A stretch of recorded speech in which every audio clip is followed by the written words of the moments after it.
Assalamualaikum dan salam sejahtera. Bersama saya Kamal Firmansyah Kamaluddin. Ini Berita Pagi. Baik, kita mulakan dengan insiden perancah besi atau scaffolding jatuh di leburai bertingkat Damansara Shah Alam Dash. Dua pekerja pembinaan cedera selepas perancah besi itu jatuh di kawasan tapak pembinaan leburai Dash berhampiran Kota Damansara petang semalam. Pengarah Jabatan Bomba dan Penyelamat Selangor Nur Azam Khamis berkata pihaknya menerima panggilan kecemasan pada pukul 7.14 malam.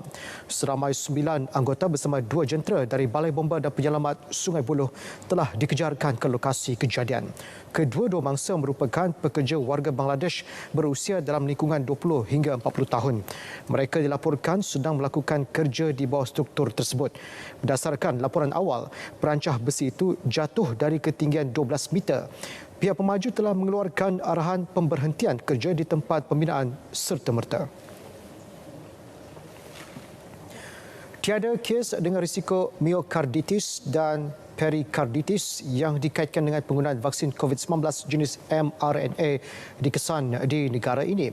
Kementerian Kesihatan KKM mengesahkan perkara tersebut susulan laporan yang didakwa berlaku di beberapa negara termasuk Amerika Syarikat, United Kingdom dan Singapura baru-baru ini.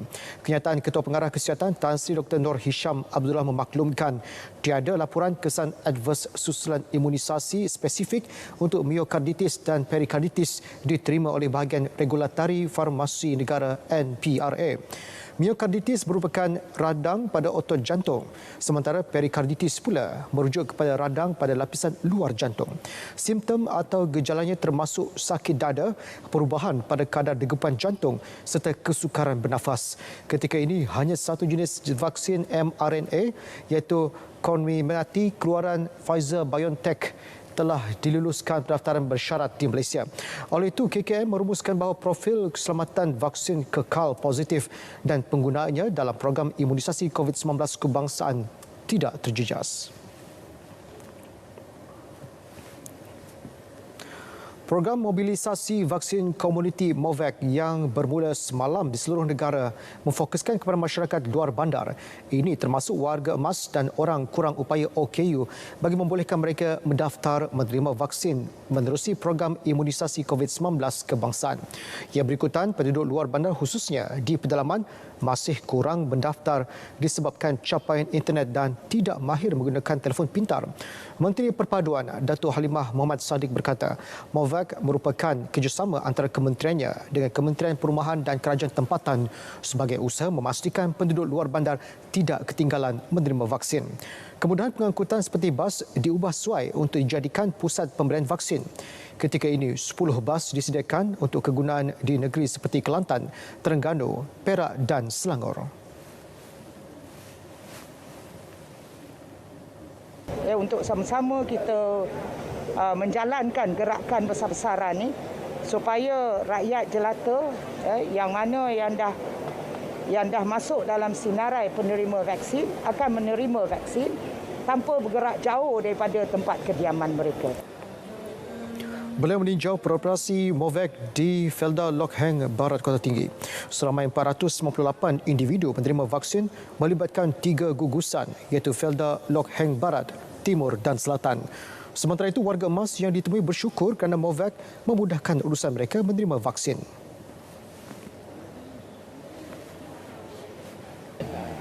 Memang suka sangat.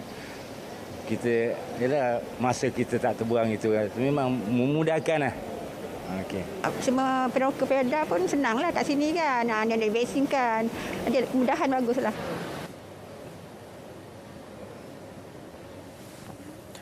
Satu jawatan kuasa akan ditubuhkan antara Angkatan Tentera Malaysia ATM dan Kerajaan Negeri Sarawak bagi melancarkan proses vaksinasi di kawasan pedalaman. Menteri Kanan Pertahanan Datuk Seri Ismail Sabri Yaakob memberitahu buat masa ini kerjasama itu telah memutuskan 6 lokasi awal program vaksinasi di kawasan pedalaman. Kita bersetuju untuk mewujudkan satu komiti jawatankuasa bersama antara ATM yang diketuai oleh Panglima Medan Timur bersama dengan pihak Kerajaan Negeri Sarawak supaya kita boleh mewujudkan satu komiti ini untuk melihat bagaimana yang perlu dilaksanakan dari segi logistik, dari segi kawasan-kawasan baru yang dikenal pasti dan sebagainya.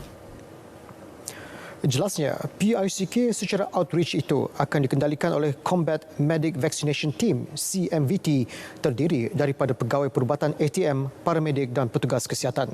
Datuk Seri Ismail Sabri menyatakan demikian selepas melawat program vaksinasi pandu lalu Tentera Darat di Kem Muara Tuang, Sarawak.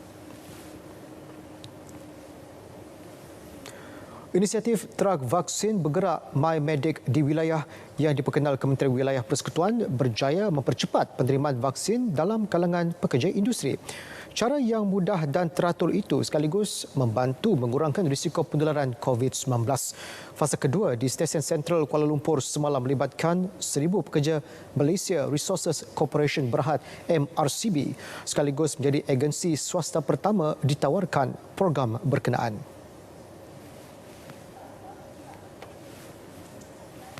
Kerana saya tengok susunan dan flow dan sistem adalah baik, jadi kita mungkin akan tengok kalau kita ada peluang untuk bekerjasama multi-agensi lah.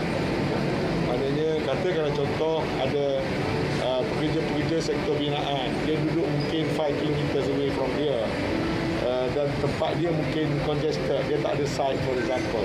Instead of kita keep on moving from one place to another, might as well they just naik LRT, they just come here, take a check and they go back. And then you save cost, save time. And then kalau tengok mungkin ada pula pekerja-pekerja lain dalam sektor retail ataupun dalam sektor pengangkutan misalnya. Jadi ini satu option lah. 2 trak vaksin bergerak digunakan dengan dilengkapi kemudahan sama seperti di pusat pemberian vaksin dan berupaya memberi vaksin kepada 8 orang serentak. Fasa pertama bermula Selasa lalu melibatkan 10 trak vaksin bergerak dan jumlahnya akan ditambah menjelang September. Pertambahan 6 buah pusat pemberian vaksin PPV di Perak Julai depan bakal melonjakkan peratusan individu yang akan disuntik vaksin. Exko Kesihatan, Sains, Alam Sekitar dan Teknologi Hijau Perak, Muhammad Akmal Kamarudin berkata, setiap PPV baru itu akan dapat memberikan suntikan kepada kira-kira 400 hingga 600 individu setiap hari. 6 PPV tersebut adalah di Selama, Lenggong, Beruas, Felkra Seberang Perak, Sungai Siput dan Gopeng.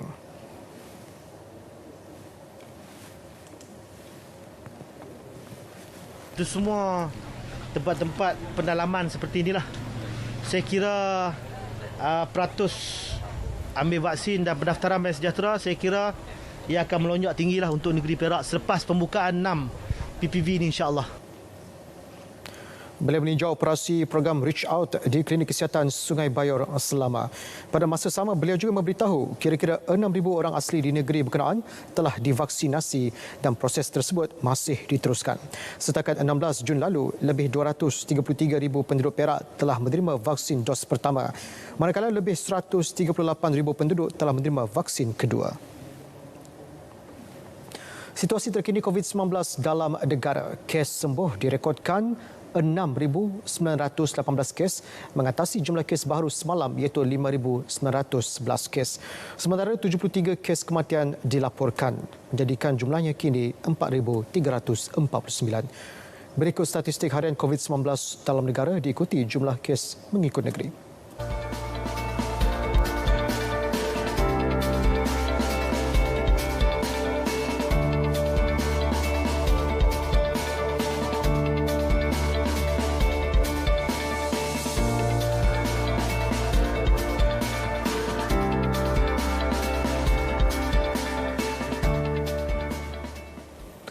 Baik, siaran berita pagi di TV1 berakhir di sini. Anda boleh terus mengikuti berita pagi di saluran berita RTM dan saluran OK.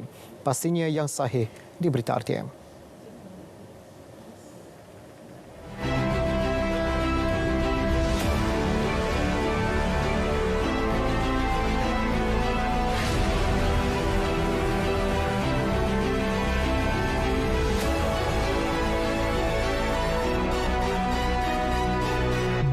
Segenap penjuru negeri.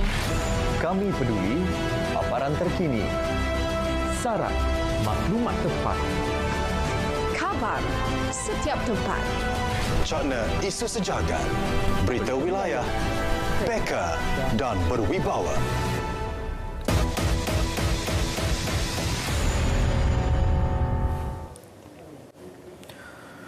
Pelan pemulihan negara seperti diumumkan Perdana Menteri baru-baru ini dibuat berdasarkan perancangan teliti dan tidak dirangka secara tiba-tiba. Menteri Komunikasi dan Multimedia Datuk Saifuddin Abdullah berkata, pelan pemulihan itu juga dibuat mengikut kerangka 6R yang dibentangkan Menteri Kewangan Tengku Datuk Seri Zafrul Tengku Abdul Aziz pada November lalu. Katanya nilai ambang pelan pemulihan negara telah dibahagikan kepada 4 fasa mengikut perancangan teliti sejak Mac lalu. Beliau yang juga Ahli Parlimen Indra Mahkota optimis setiap fasa pelan pemulihan negara boleh dicapai mengikut jadual sekiranya mendapat kerjasama semua pihak melibatkan kerajaan, swasta dan rakyat. Ia kerana indikator 3 nilai ambang setiap peringkat perlu dicapai serentak sebelum boleh memasuki fasa seterusnya. Yang melibatkan peranan semua pihak, pihak kerajaan, pihak swasta dan juga rakyat jelata. Kerana sebagai contohnya, kes harian takkan turun seandainya kita tidak mematuhi SOP, itu sebagai contoh. Ya. Begitu juga dengan kadar vaksinasi. Beliau berkata demikian dalam satu sidang media secara maya. Laporan rancangan Malaysia ke-12 RMK-12 akan mengambil kira semua faktor berhubung keadaan semasa serta pasca COVID-19 termasuk pelan pemulihan negara. Menurut Menteri di Jabatan Perdana Menteri Ekonomi Datuk Seri Mustafa Mohamad, setakat ini laporan RMK-12 hampir 97% siap dan akan dibentangkan kepada jemaah menteri dalam masa terdekat.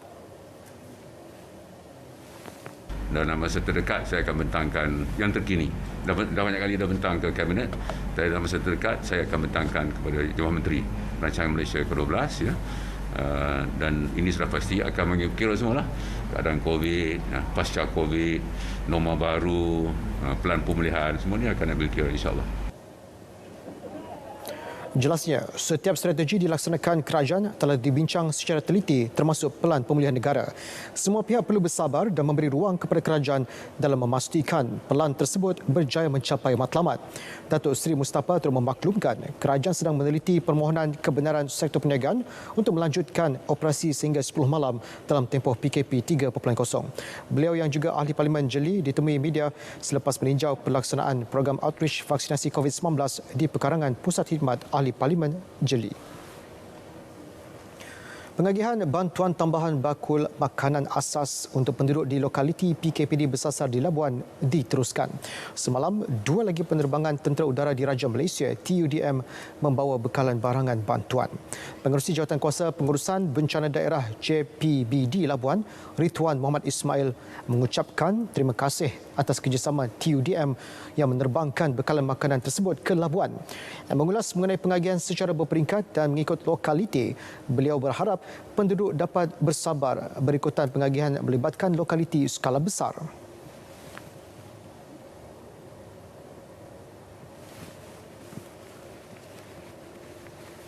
Kita juga berterima kasih kepada TUDM kerana telah menerbangkan bekalan-bekalan ini, dan seperti mana yang kita sedia maklum bahawa 8 lokaliti ini merangkumi lebih kurang dalam 13,800 keluarga. Itu bukan satu bilangan yang kecil, jadi kita berusaha. InsyaAllah ada lagi penerbangan, sampai saja kita buat packaging yang kita akan terus sampai ke lokaliti-lokaliti yang kita pasarkan. Beliau berkata demikian ketika ditemui pemberita semasa proses pengagihan bakul makanan di lokaliti Taman Mutiara, Sungai Berdaun. Malang tidak berbau. Demikian nasib menimpa seorang lelaki yang mengalami kecederaan parah selepas dihempap sebatang pokok besar. Kejadian berlaku di Gunung Bobak, Singai Bau semalam. Menurut Ketua Balai Bomba dan Penyelamat Bau, Tawang Linggam, semasa kejadian, bangsa yang berumur dalam lingkungan 50-an itu dikatakan sedang menebang pokok. Mangsa yang berada di laluan tumbang pokok terbabit tidak sempat mengelak dan dihempap di bahagian kepala.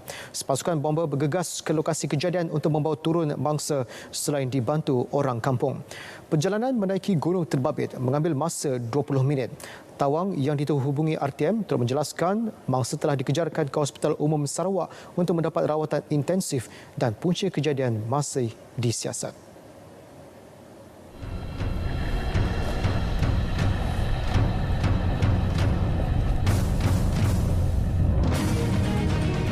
Melaporkan realiti. Menjelajah setiap lokasi.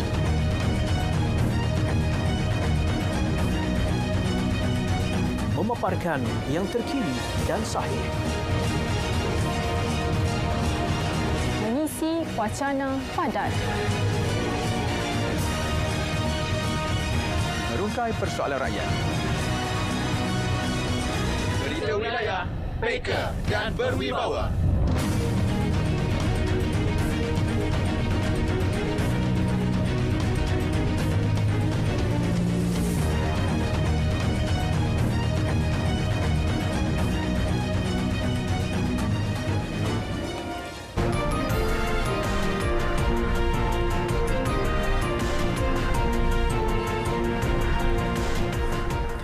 Bertemu kembali.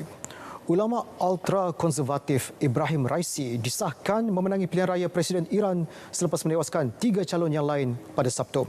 Ibrahim Raisi berjaya memperoleh sebanyak 62% undi selepas hampir 90% undian dengan jumlah keluar mengundi hanya 48.8%. Pegawai Pilihan Raya mengesahkan perkara itu tanpa mendedahkan jumlah keseluruhan undian. Dilaporkan 3 calon lain iaitu 2 calon konservatif Mohsen Rezai dan Amir Husin Kazizadeh Hashemi serta reformis Abdul Nasir Hemmati mengakui kekalahan mereka. Hassan Rouhani, penyandang Presiden, mengucapkan tahniah kepada rakyat yang telah membuat pilihan mereka. Hassan Rouhani yang telah berkhidmat selama 4 tahun atau 2 penggal secara berturut-turut akan berundur pada Ogos ini. Ibrahim Raisi, 60 tahun, akan mengambil alih pada waktu kritikal ketika Iran cuba merundingkan semula perjanjian nuklear dengan negara-negara kuasa besar. Ketua Badan Kehakiman Iran itu juga dilihat amat rapat dengan pemimpin agung Iran, Ayatullah Ali Khamenei, 81 tahun, yang dilihat sebagai kuasa politik utama di Iran. 3 calon utama telah digugurkan termasuk calon popular Mahmud Ahmadinejad. Jumlah kematian akibat COVID-19 di seluruh dunia mencecah angka 4 juta. Ketika jumlah kematian dan kes jangkitan baharu semakin reda di Amerika Syarikat dan Britain, beberapa negara masih merekodkan peningkatan kes susulan varian Delta yang lebih mudah berjangkit. Sebanyak 2 juta kematian COVID-19 direkodkan lebih setahun sebelum ini. Manakala 2 juta lagi dicatatkan dalam tempoh 166 hari pada 2021. 5 negara yang merekodkan kematian paling tinggi adalah Amerika Syarikat, Brazil, India, Rusia dan Meksiko, iaitu menyumbang kira-kira 50% jumlah kematian dunia. Peru, Hungary, Bosnia, Republik Czech dan Gibraltar pula mencatatkan kadar kematian tertinggi akibat COVID-19. Negara-negara Amerika Latin pula berdepan dengan gelombang jangkitan terburuk sejak Mac lalu dengan merekodkan 43 kes bagi setiap 100 jangkitan. Jumlah angka kematian akibat COVID-19 di Brazil dijangka melebihi 500,000 pada Sabtu dengan pakar memberi amaran penularan akan terus memburuk. Ia diakibatkan kelewatan program vaksinasi dan keengganan kerajaan menyokong usaha penjarakan sosial. Terkini, hanya 11% rakyat Brazil telah lengkap divaksin dan kematian akan terus meningkat pada musim sejuk. Di Peru pula, sekurang-kurangnya 27 pelumbung maut, 16 cedera apabila bas yang dinaiki terjunam ke dalam gaung di laluan bergunung di selatan negara itu. Menurut syarikat pelumbungan Ares, bas itu dari tapak arkeologi Nazca Lines menuju ke bandar Arequipa. Bas berkenaan dilaporkan terjunam ke dalam gaung sedalam 400 meter. Seorang pegawai berkata pemandu bas berkenaan kemungkinan terlelap sebelum kejadian berlaku.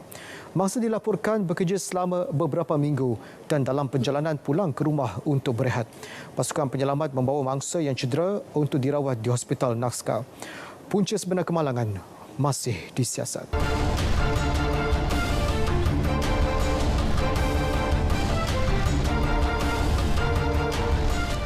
Bola sepak Euro 2020 kumpulan F.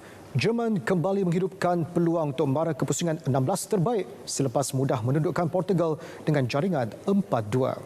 Portugal terlebih dahulu di depan selepas serangan balas pantas dimulakan Bernardo Silva ke gerakan serangan. Kai Havertz dan Robin Gosens tampil meletakkan Jerman selesa dengan jaringan 4-1. Meskipun pemain sayap Portugal Diogo Jota berjaya. Sementara itu, dalam satu lagi aksi kumpulan F menyaksikan Hungary berjaya menundukkan ego Perancis dengan keputusan seri 1 sama. Hungary membuktikan mereka bukan lawan mudah untuk dijinakkan meskipun berdepan deretan pemain bintang Perancis. Beraksi di hadapan puluhan ribu penyokong sendiri, Hungary tidak boleh kalah sekiranya mahu terus menghidupkan peluang mara kepusingan 16 terbaik. Karim Benzema dan Kylian Mbappe seharusnya menyalahkan diri sendiri selepas gagal memanfaatkan beberapa peluang terhidang. Sebaliknya, Hungary terlebih dahulu memecah kebuntuan gol melalui jaringan pertahanan kiri Attila Viola pada masa tambahan babak pertama. Bersambung babak kedua, pemain gantian Perancis Ousmane Dembele hampir menyamakan kedudukan, namun bola rembatannya sekadar menggegar tiang gol. Usaha Perancis mencari gol penyamaan akhirnya berhasil selepas rembatan padu Antoine Griezmann pada minit ke-66 berjaya menewaskan penjaga gol Peter Gulasi. Hungary yang berjaya memperbaiki corak bertahan selepas itu memastikan Perancis terus buntu menambah jaringan. Tamat perlawanan, Perancis 1, Hungary 1.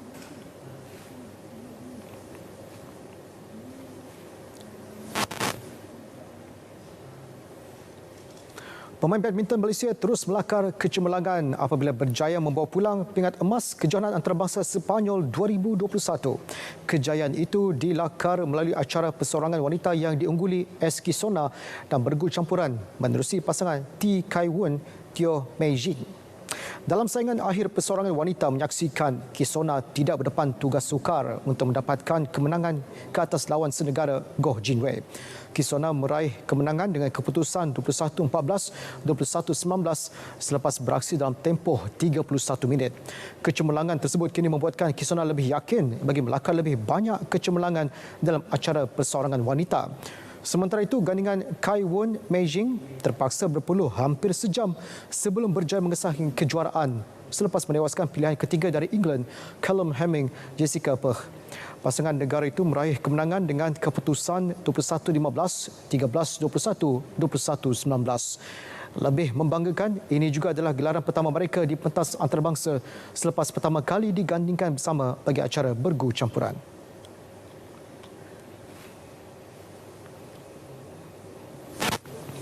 Kejohanan olahraga terbuka Kazakhstan. Malaysia menamatkan aksi hari pertama kejohanan dengan meraih 1 pingat emas, 1 perak dan 1 gangsa. Emas diraih menerusi atlet lempar cakra wanita Cho Kang Ni dengan perak dalam acara 100 meter lelaki melalui Jonathan Yepa, manakala Raizam Shah Wan Sofian meraih gangsa acara 110 meter lari berpagar.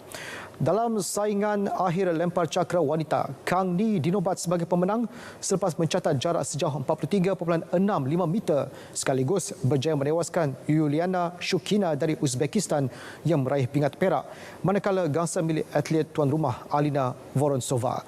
Acara track pula menyaksikan atlet pecut negara Jonathan berjaya menamatkan aksi akhir 100 meter di tempat kedua dengan catatan masa 10.64 saat, manakala emas diraih jaguh tuan rumah Vitali Zems dengan catatan 10.57 saat, sementara gangsa milik Ildar Akhmadiev dari Tajikistan yang mencatat 10.75 saat.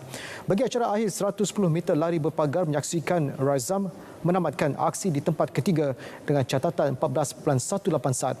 Pingat emas dan perak acara tersebut masing-masing menjadi milik atlet tuan rumah David Yefremov di tempat pertama dengan catatan 13.66 saat dan Yevgeny Prokudin di tempat kedua 13.84 saat.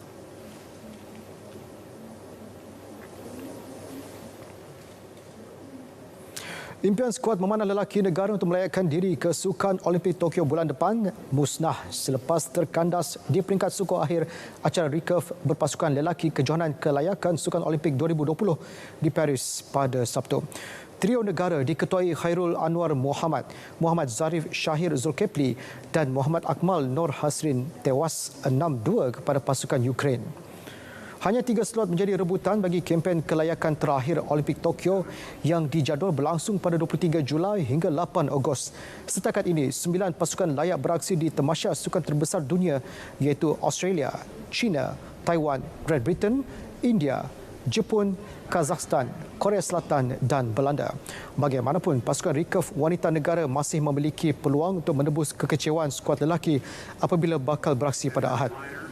Khairul Anwar terlebih dahulu mengesahkan tempat kesukan Olimpik selepas meraih pingat perak pada kejohanan memanah dunia di Hertogenbosch, Belanda pada Jun 2019. Sukan Olimpik Tokyo 2020 akan menjadi penampilan ketiga buat Khairul Anwar selepas edisi London 2012 dan Rio 2016 yang turut menyaksikan Muhammad Akmal membuat penampilan pertamanya pada tamasya di Brazil itu. Baik, berita pagi 20 Jun 2021 berakhir di sini. Bersama-sama kita mengekang penularan COVID-19, terus patuh SOP. Lindung diri, lindung semua. Saya Kamal Firmansyah Kamaluddin. Dengan itu, Assalamualaikum dan salam sejahtera.